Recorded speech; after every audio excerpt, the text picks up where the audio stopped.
আসসালামু আলাইকুম রহমতুল্লাহ। চলে আসলাম পরন্ত বিকেলে পাবনা জেলার সাতিয়া থানা ধুলারি ইউনিয়ন অর্থাৎ ধুলারি নতুন পাড়া কৃষক আক্তার কাকার জমিতে চলে আসলাম আজকের ভিডিও ধারণায়। সোনালী টিভি সর্বদয় কৃষকের পাশে থেকে কিন্তু ভিডিওগুলি দেখায়। এখানে দেখেন কত সুন্দর করে কৃষক ভাইরা সবাই একত্রিতভাবে হয় কিন্তু এখানে কাজ করছে।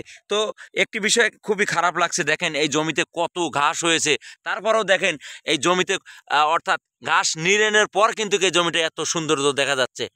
আসলে এভাবেই কিন্তু কৃষক ভাইরা প্রচুর পরিমাণ কিন্তু টাকা ঢালতে হয় পেঁয়াজের জমিতে, তারপরেও কিন্তু পেঁয়াজের যদি দাম না থাকে কৃষক কিন্তু বাঁচবে না। কৃষক বাঁচলে কিন্তু দেশ বাঁচে, এটাই বাস্তব কথা। কারণ কৃষি কার্যক্রম নিয়ে এত টাকা ব্যয় হয়, সার ফাঁস, আরও পানি সেচ, কামলা, এগুলো ইত্যাদি অনেক টাকা কিন্তু ব্যয় হয়। এ পর্যায়ে আমি দু একটি কথা বলাবো, কৃষক ভাইদের সাথেই কথা বলাবো। আসসালামু আলাইকুম ভাই, কেমন আছেন? ওয়ালাইকুম আসসালাম। এই যে ভাই, আজ কয়জন লেগে নিড়াচ্ছেন এই জমিতে? আজকে 7 জন আছে। 7 জন। এইরকম ঘাস হয়েছে, আসলে গাছ তো প্রচুর ঘাস দেখতেছি।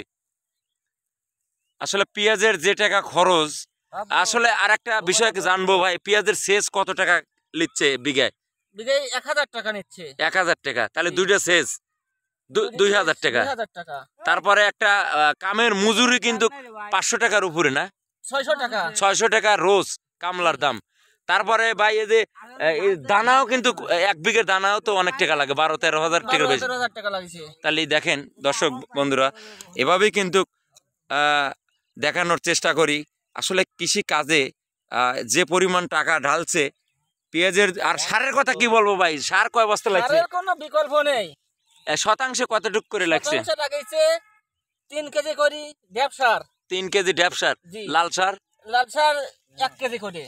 আবার ওই আরো অনেক প্যাকেট ম্যাকেটও তো আছে। প্যাকেট আছে। সব মিলিয়ে 5 কেজি শতাংশ গেছে আর কি। 5 কেজি। দেখেন আসলে এরকম যদি ঢালে তাহলে একটা জমিতে 1 বিঘা জমি চাষে কত টাকা খরচ হয়ে যায় দেখেন। তারপরেও যদি কৃষকের দাম না থাকে, কৃষি কার্যক্রম অর্থাৎ ফসলের যদি দাম না থাকে, তাহলে কৃষকের কিন্তু কঠিন পরিস্থিতি হবে। ভাই এই যে মোল কাটা তো লাগাছিলেন না? জি, মোল কাটা তো এবার যে দামের কথা, বেচন কত টাকা মন লাগাছিলেন? বেসন লাগাইছিলি 9000 টাকা মন বেসন। আর বেচলেন, বিক্রি করলেন কত টাকা? 1300 টাকা মন। তাহলে আসলে লস যাচ্ছে না? না, লস যায় নাই তো, চালানটাই বসে নাই, লস কোনে যাবে? দেখেন এভাবে কিন্তু কৃষক ভাইদের দেখেন কিভাবে কষ্ট পায়, তারপরেও কিন্তু তারা আবাদ কোন দিন পাচ্ছে, হাল ছাড়ে না, চাষ করতে নিজস্ব জমি চাষ করতেই হবে।